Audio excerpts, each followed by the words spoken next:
Juara bertahan dari Thailand, Buriram United membawa balik bekalan 1 gol ke laman sendiri selepas menewaskan Selangor FC 1-0 pada aksi final pertama kejohanan Kelab ASEAN ACC 2025-2026 di Stadium Majlis Bandaraya Petaling Jaya MBPJ di sini malam tadi.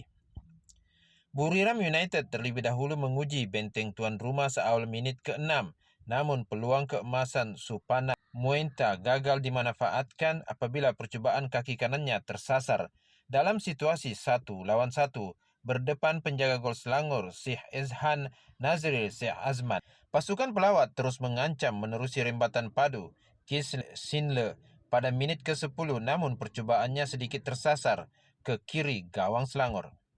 Buriram United akhirnya memecah kebuntuan pada minit ke-24 apabila Supanat bijak mencari ruang sebelum menanduk masuk hantaran Tiraton Bun Matan.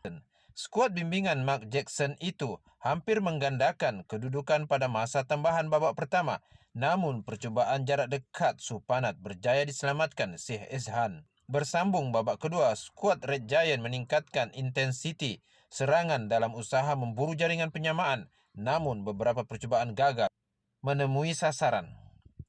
Peluang terbaik pasukan tuan rumah kendalian Kim Pan-gon itu hadir pada minit ke-67 menerusi Nol Al-Rawadi, namun tolakannya sekadar menggegar tiang gol Buriram. Berbaki kira-kira 10 menit permainan, Panggon melakukan 3 pertukaran termasuk menurunkan Muhammad Syahir Basha dan Muhammad Mukhairi Ajmal Mahadi dalam usaha menyamakan kedudukan, tetapi percaturan itu gagal membuahkan hasil.